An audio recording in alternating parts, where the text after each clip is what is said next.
Sebenarnya apa yang dilakukan Bursa Efek Indonesia ini seperti mengkhianati prinsip pasar modal sendiri, yakni transparansi gitu.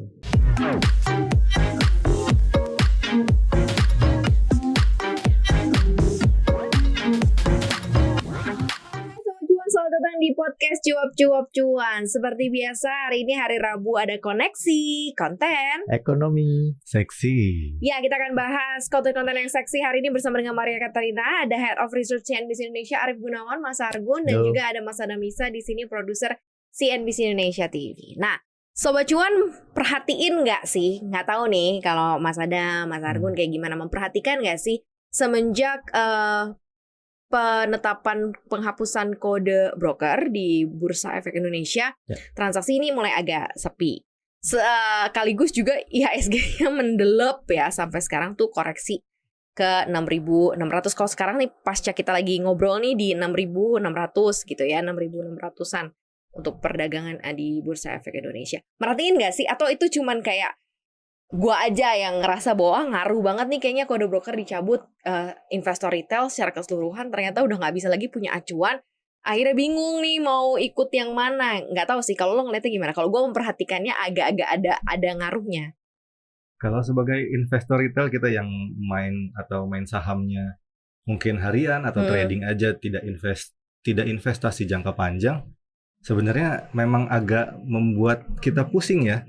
Kita harus invest di mana, mau trading saham apa itu secara hariannya, kita akan bingung pasti. Karena yang namanya investor retail kecil ini itu kan tidak bisa menggerakkan harga. Tapi katanya untuk investor-investor yang besar, sekuritas yang memegang uang banyak, big money, itu kan pergerakannya akan membuat harga saham itu cukup bergerak ya, bisa dia nanti naik atau turun gitu kan.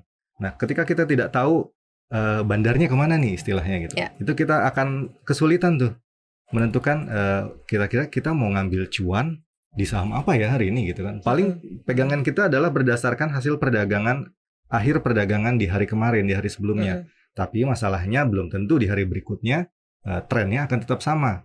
Siapa tahu sudah jenuh beli terus kemudian dia akan turun gitu kan. Itu yang akan membuat orang-orang bingung sih sebenarnya, terutama investor retail yang cukup banyak jumlahnya di Indonesia. Bukan gitu ya Mas Argun? Gitu nggak sih Mas? Karena ke investor transaksi perdagangannya broker atau apa namanya kode broker itu kan melihat kita dikasih tahu aktivitasnya gitu kan, mereka lagi bid saham apa, lagi beli apa, dan itu kan kepantau ya, maksudnya terbuka ya, namanya juga keterbukaan informasinya itu ada.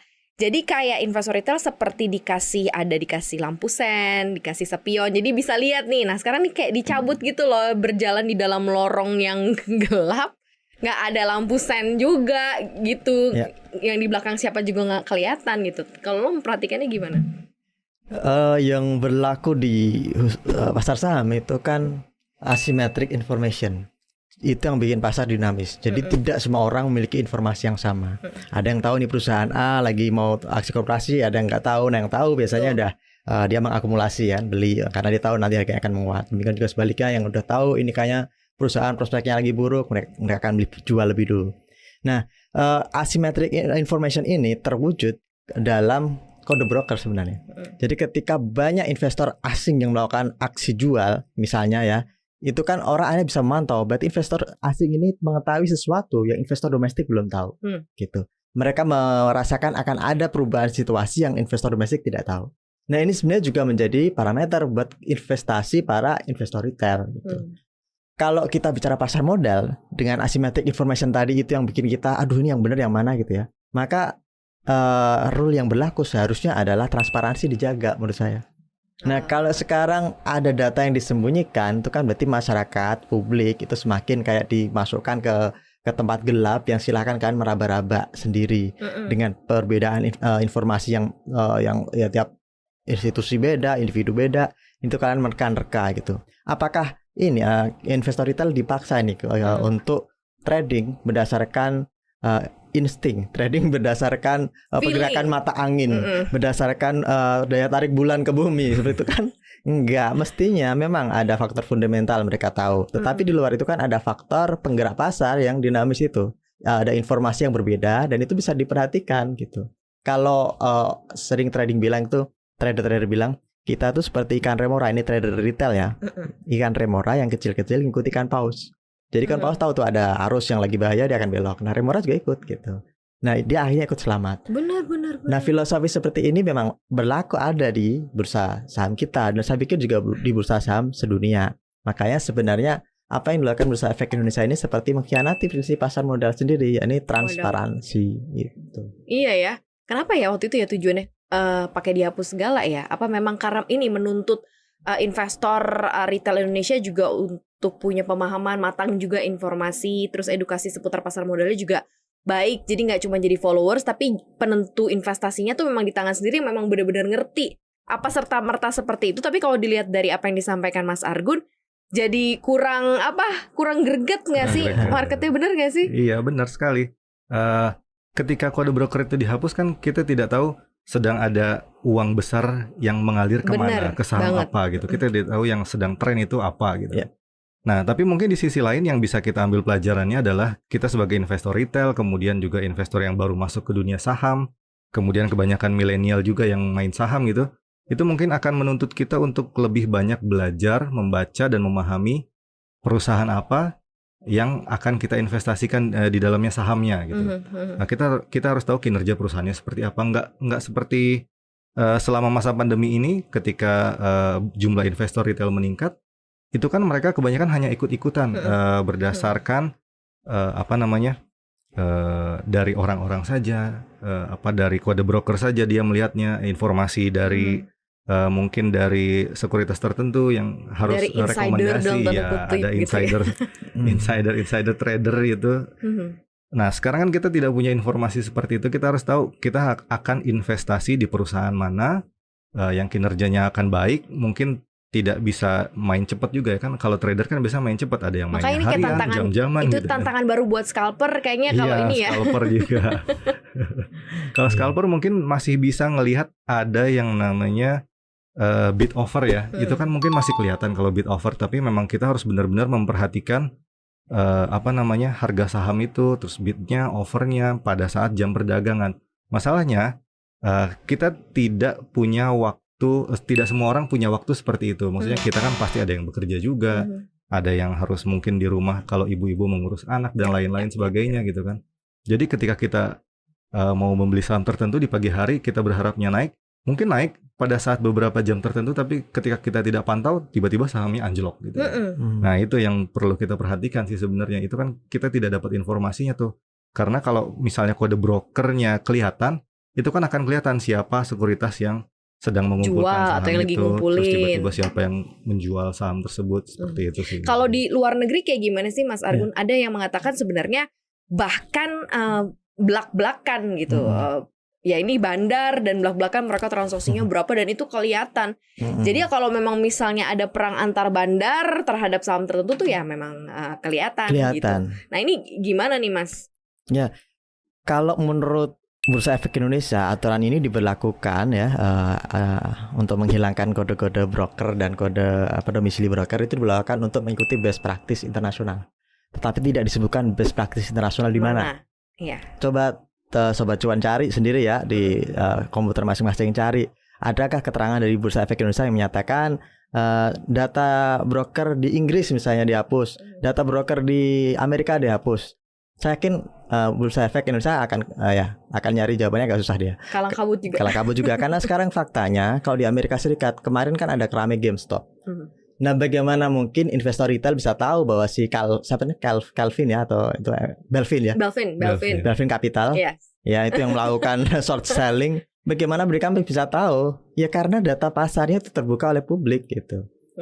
Kalau Belvin Capital ini dihilangkan kodenya, investor retail akan jadi korban gitu. Benar. Mereka tidak akan bisa mengendus, wah ini akan ada siapa pelaku short sellingnya di GameStop ini. Oh ini sih pelakunya, mari kita ajar rame-rame. Mereka akhirnya bisa melawan itu.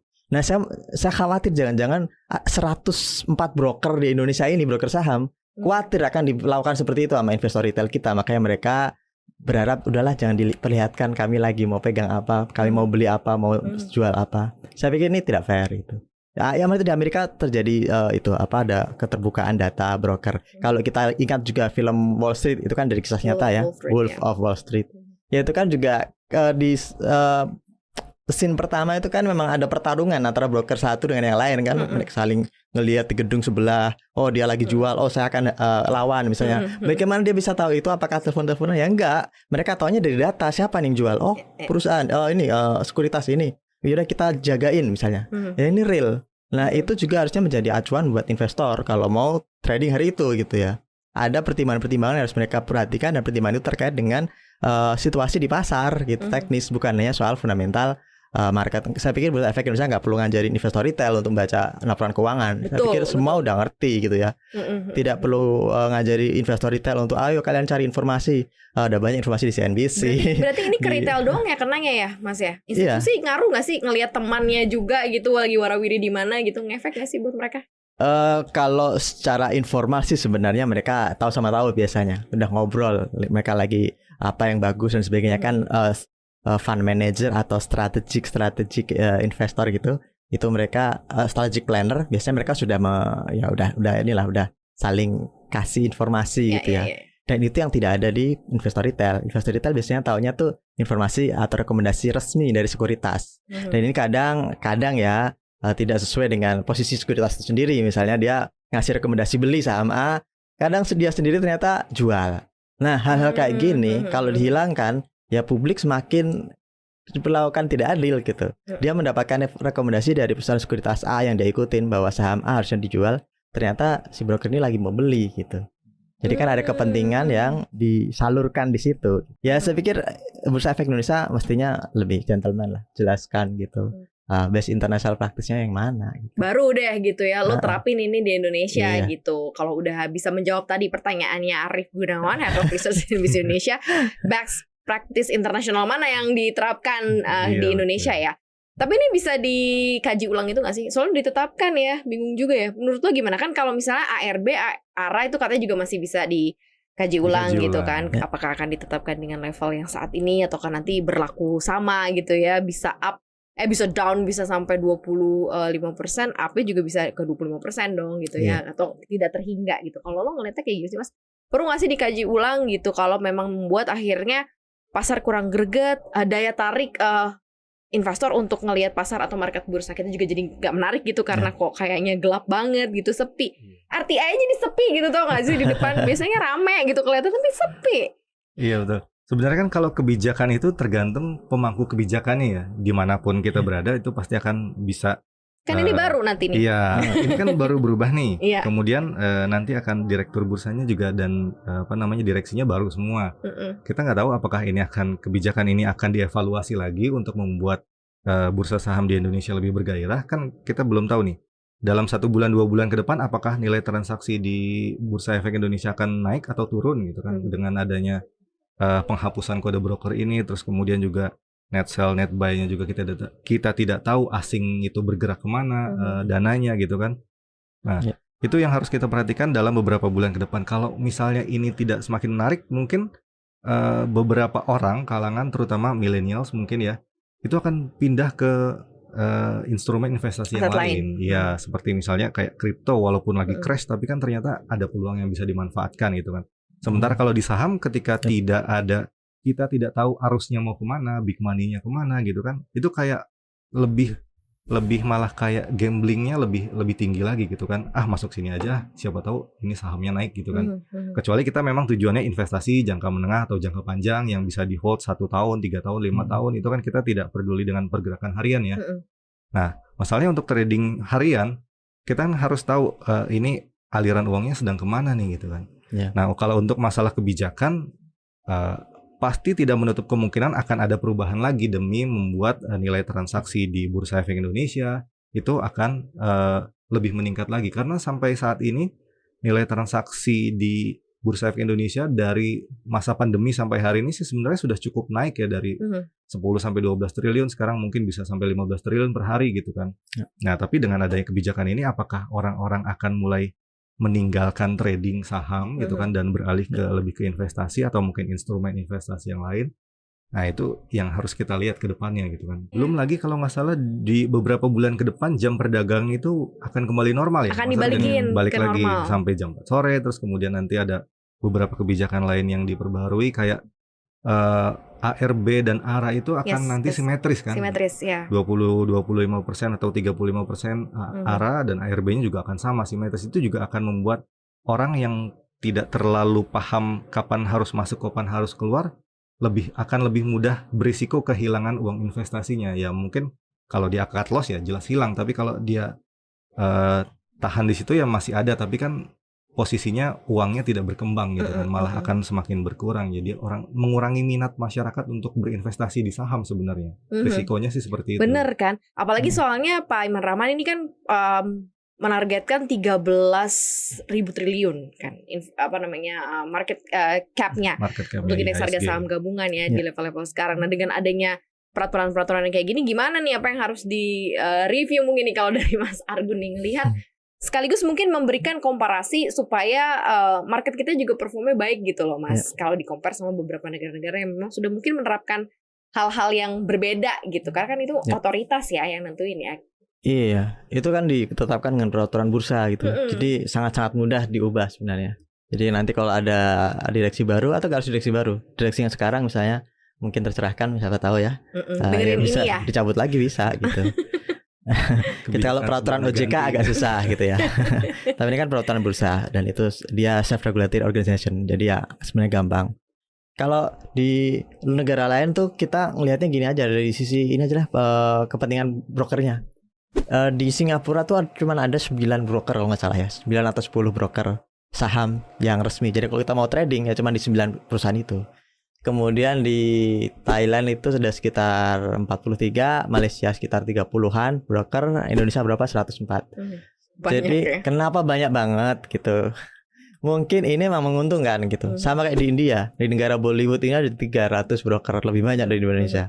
Tapi ya itu bisa dimaklumi karena mereka kan negara yang gede gitu ya. Penduduknya terpadat, kedua dunia setelah Cina. Jadi dengan banyaknya broker yang banyak itu menandakan bahwa bisnis brokerage di Indonesia itu sangat menjanjikan, sangat menguntungkan. Buktinya yang punya izin dia pegang terus gitu. Sekarang kan ada tuh perusahaan sekuritas yang sudah tutup tapi izinnya atau tidak aktif tapi izinnya masih ada dan dia nggak mau kembaliin karena itu nanti berharga, yang nyari itu banyak gitu. Tetapi secara bersamaan kenapa broker-broker asing pada hengkang? Kemarin ada kabar kan beberapa broker asing saham ya keluar dari Indonesia.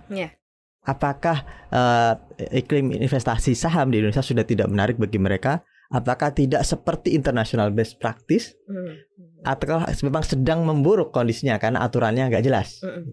Nah saya pikir itu yang harus dievaluasi sekarang sama Bursa Efek Indonesia gitu. Kalau kita bandingkan dengan negara lain ya tadi misalnya kayak di Singapura, setahu saya data-data itu ada real time gitu. Jadi kalau trading di sana 9 broker itu kelihatan mereka lagi beli saham apa, jual saham apa.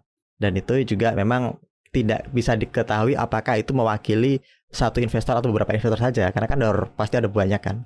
Dan ya itu yang bikin kemudian orang nggak nganggap itu sebagai sikap atau positioning broker itu untuk menguntungkan diri sendiri gitu. Orang udah tahu gitu. Tapi kalau di sini ya misalnya ada broker kadang investor tertentu ngambil posisi A, dia akan ikutan ambil posisi itu. Dia nggak tahu ini sebenarnya ada apa, tapi dia ikutan karena dia yakin si investor gede ini tahu sesuatu. Nah, hal kayak gini itu yang disebut piggybacking. Piggy ya, babi ya. Piggybacking, ngikutin babi berjalan. Dan itu yang kata Bursa Efek Indonesia jadi alasan kenapa ini kode-kode dihapus. Ini kan aneh. Karena piggybacking itu bisa dilakukan oleh broker. Bukan oleh investor retail saja gitu. Tetapi kenapa investor retail tidak boleh melakukan piggybacking? Saudara yang broker-broker itu ya aman-aman saja, nggak ada aturan yang melarang itu gitu. Ini kan yang ya menurut saya peraturan yang nggak jelas ya seperti ini, nggak ada naskah akademisnya pastinya kan ya, karena kan juga sepihak dan ya itu tadi nggak dijelaskan international best practice-nya di mana. Dan kalau kita bandingkan dengan negara lain, ya secara umum sih setahu saya bisa jadi salah karena kan ada banyak lah ya bursa efek di Indonesia di dunia dan itu tidak semuanya menjalankan apa yang dilakukan oleh Bursa Efek Indonesia sekarang.